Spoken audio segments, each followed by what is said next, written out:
Fala, criatura do Mundo Geografia! Eu sou o professor Giba e estou aqui para te dar algumas dicas extremamente importantes sobre algum assunto para a sua prova do Enem. E que assunto vai ser esse?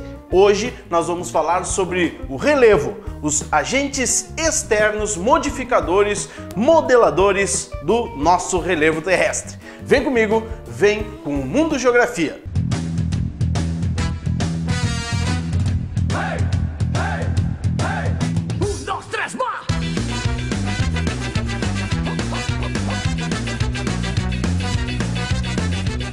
Bom, criatura, nós vamos falar hoje sobre o relevo. Na verdade, o assunto relevo está dividido no nosso plano de estudos em dois vídeos. O assunto relevo agentes endógenos e o relevo agentes exógenos. Os endógenos são os agentes internos que estruturam o relevo. E os exógenos, os agentes externos que modelam o relevo e também podem ser chamados de morfoesculturais. Morfo o quê? Morfoesculturais, porque são agentes que esculpem o relevo. Isso é, agem apenas na parte externa, apenas desgastando as formas e tornando as formas mais suaves ou mais abruptas, dependendo de como esses agentes se apresentam. Criatura, você deve lembrar de duas palavras, intemperismo e erosão. Os agentes exógenos se apresentam dessas duas maneiras, o intemperismo, que é a ação da atmosfera, e a erosão, que é um processo complexo e nós já vamos falar dele.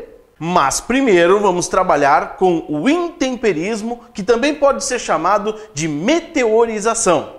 O intemperismo nada mais é do que a ação das intempéries, a ação da água, a ação dos seres vivos, a ação da temperatura, a ação daquilo que existe na atmosfera sobre as rochas, fazendo com que o relevo acabe tomando formas diferentes. E criatura, você não deve esquecer que o intemperismo se apresenta de duas maneiras básicas. O intemperismo físico e o intemperismo químico. Intemperismo físico quando nós temos um fenômeno físico, e intemperismo químico quando nós temos um fenômeno químico sobre as rochas. Mas professor, fenômeno físico e químico não é coisa lá de química? O que está fazendo aqui no Mundo Geografia? Hã? Criatura, não te esquece que o Enem não trabalha com disciplinas ou matérias, mas trabalha com áreas do conhecimento. E o relevo é algo que acontece na natureza, algo que tem uma relação com a sociedade. Pode aparecer na tua prova de ciências da natureza, pode aparecer na tua prova de ciências humanas. Se por acaso aparecer nas ciências da natureza, vai trabalhar sim junto com a física, com a química, com a biologia e pode aparecer na sua prova um conceito de fenômenos físicos ou químicos relacionado com o relevo. Tá ligado, criatura? Você vai lembrar lá das suas aulas de química na escola que o fenômeno físico nada mais é do que um processo mecânico de desagregação. É aquele fenômeno que é reversível e que é um fenômeno que não há alteração da base original dos minerais. Como assim? Criatura, no que diz respeito ao relevo, a quebra de uma rocha é um fenômeno que não há alteração dos minerais, apenas a alteração das formas. Sim, e quem é o principal agente do intemperismo físico? A variação de temperatura.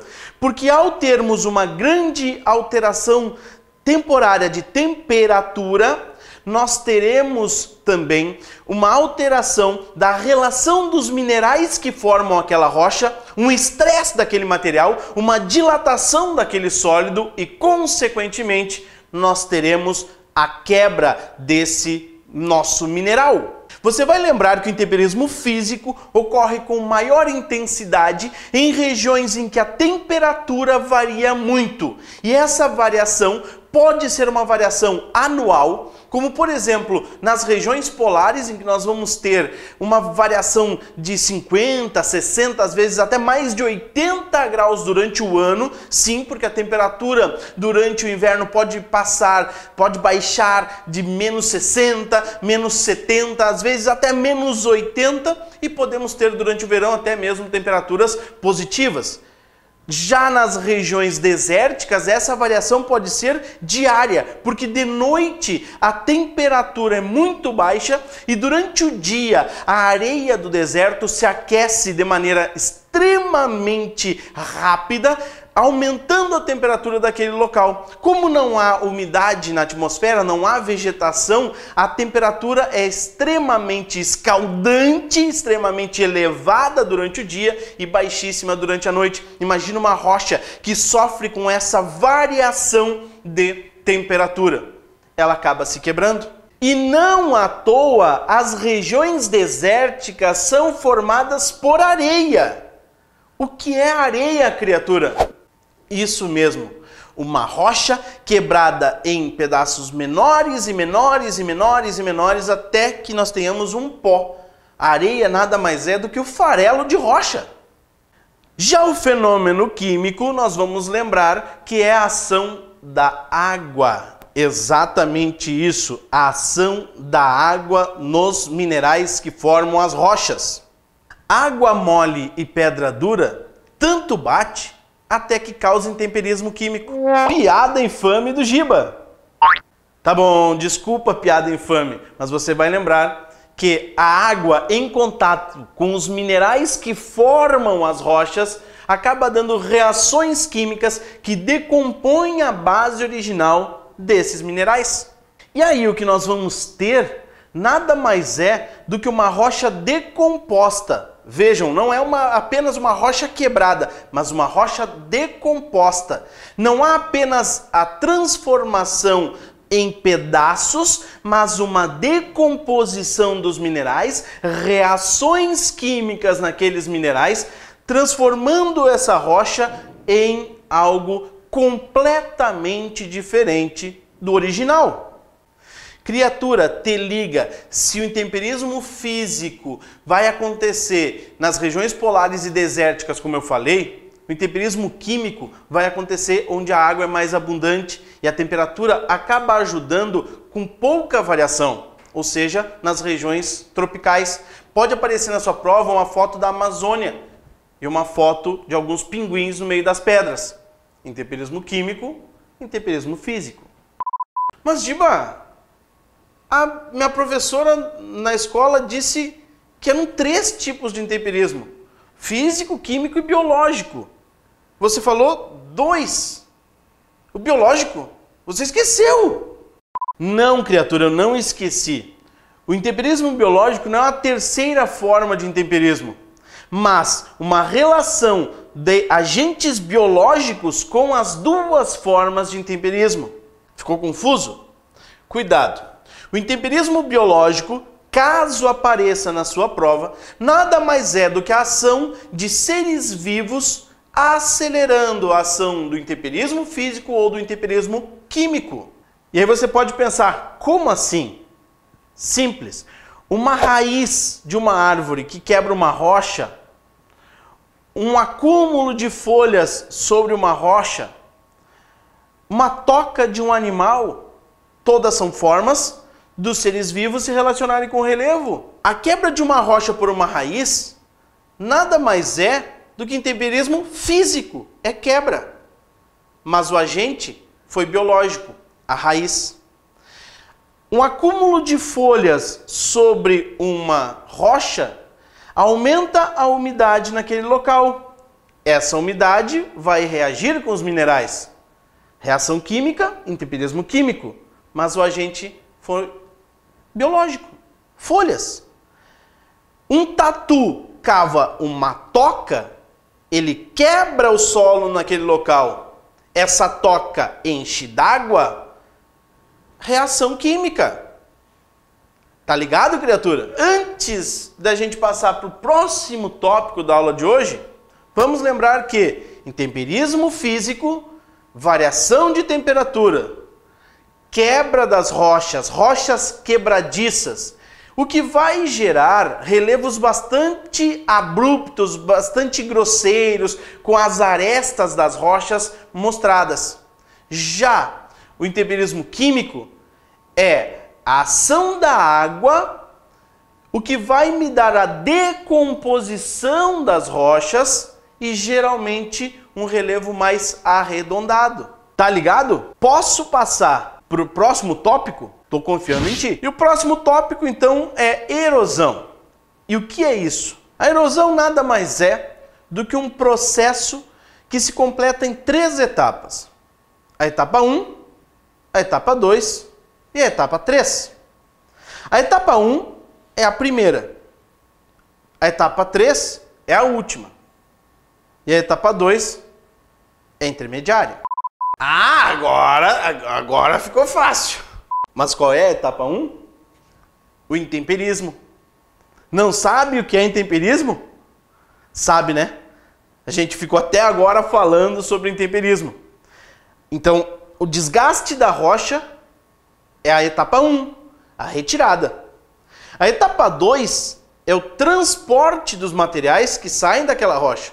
E a etapa 3 é o processo de depósito ou sedimentação. Se essas são as etapas do processo erosivo, nós também temos os tipos de erosão, que são a erosão pluvial, a erosão fluvial, a erosão marinha, a erosão glacial e a erosão eólica. Vamos falar de cada uma delas, começando pela erosão pluvial, que é a erosão provocada pela ação das chuvas. Cada gotícula de chuva, ao se chocar com o solo, retira pequenas partículas, que a gente geralmente chama de terra, areia, coisa parecida, e vai ser transportada até um local mais baixo. Acaba de ocorrer erosão pluvial. Claro que o estrago provocado por uma gota de chuva é muito pequeno, mas você não vê uma chuva de uma gota. Nós temos que considerar todas as chuvas daquele local na história. E aí sim nós teremos uma série de ações que devem ser sempre relacionadas com 2 fatores: a cobertura vegetal e a declividade do terreno. A cobertura vegetal de um local funciona como um obstáculo para o escoamento superficial da água das chuvas. Quanto maior a abundância de uma floresta naquele local, menor vai ser a velocidade que a água da chuva vai correr. Portanto, você deve lembrar que a vegetação vai funcionar como uma proteção. Criatura, cuidado, porque encosta de morro é um local que deve se manter com vegetação e sem casas. Bom, criatura, além da água das chuvas, a erosão pluvial, nós também podemos ter a erosão fluvial, que nada mais é do que a erosão provocada pelos rios. Tá ligado? Pluvial, chuvas, fluvial, rios. Cuidado, porque mais uma vez nós vamos lembrar da cobertura vegetal.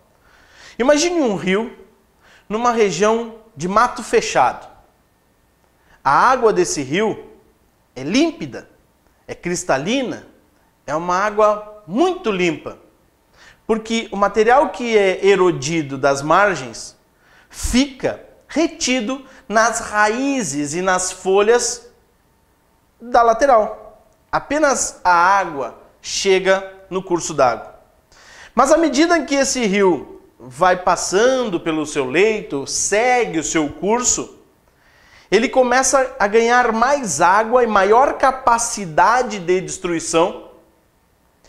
Geralmente o homem, para aumentar a área agrícola, acaba desmatando as margens, desprotegendo as margens, e esse rio acaba retirando a terra daquele local. Consequentemente, a água começa a ficar mais barrenta, e quando a gente pensa num rio, um grande rio, a gente pensa numa água que tem cor de lodo. Ela tem cor de terra, porque é o segundo momento da erosão, o transporte, o escoamento. A terra que foi retirada das margens está sendo carregada ao longo do curso do rio. E onde é que essa terra vai parar? No mar, professor! Cuidado! A água do rio vai para o mar geralmente, mas a terra do rio nem sempre vai para o mar. Essa é a cor do rio. Cheia de terra.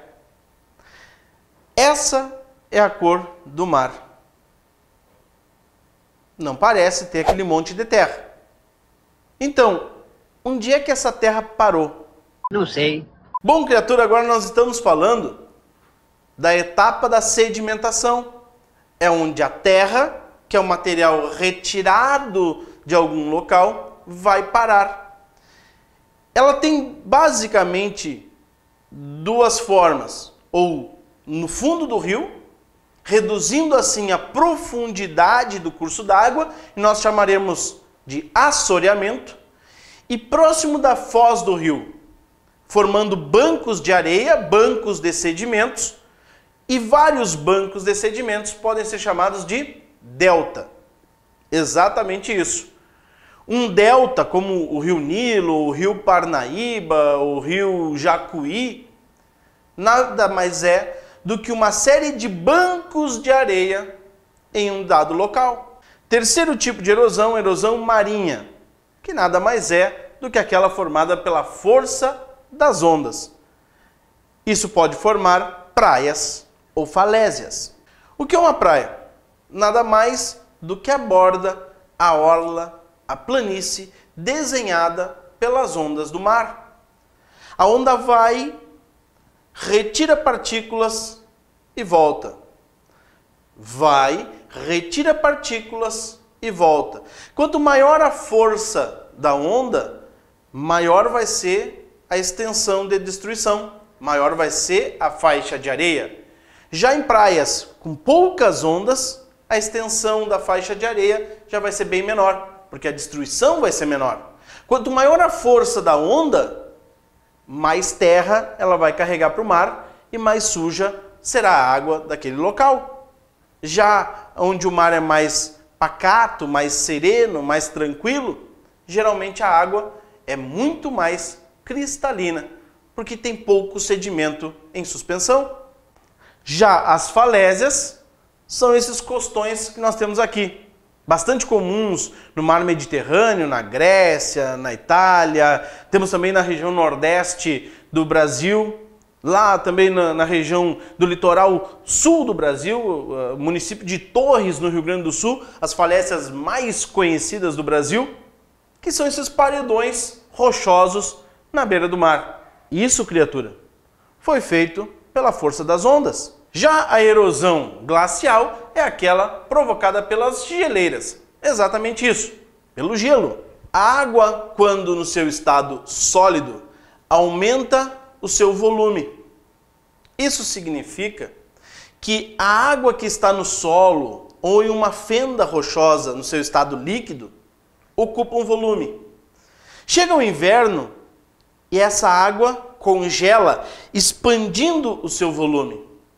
E com isso, forçando as paredes da fenda, quebrando as paredes da fenda e, consequentemente, gerando sedimentos. Quebrou, quando derreter, vai transportar, isso é erosão. Tá vendo essa imagem aqui, ó? Esse é um fiord. Essa era uma pequena fenda numa rocha que foi repleta de água.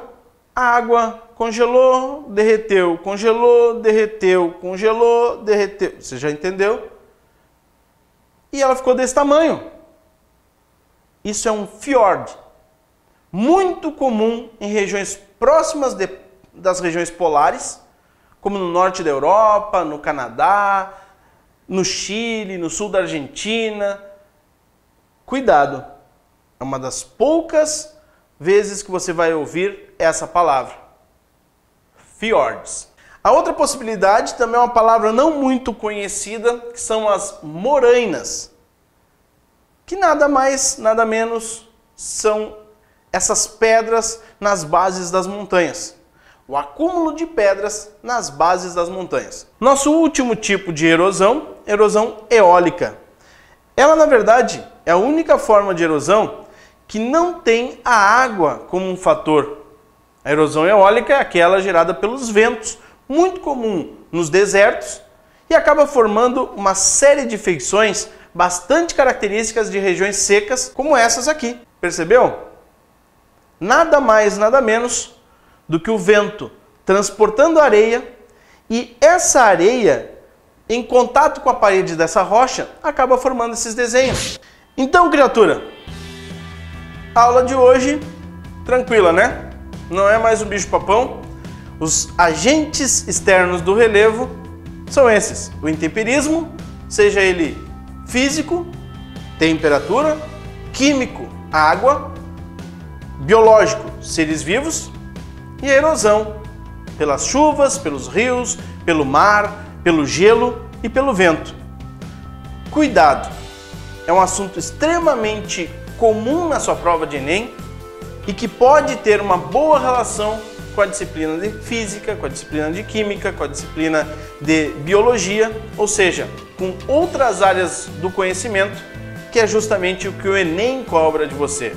Mas aqui você está por dentro daquilo que é cobrado no Enem, porque a gente quer te ver no topo do Enem, certo? Até um próximo momento, até um próximo vídeo. Tchau! Pronto? Era isso? Acabou, né? Dei mais um vídeo, esse ficou legal. Cara, isso cai muito na prova.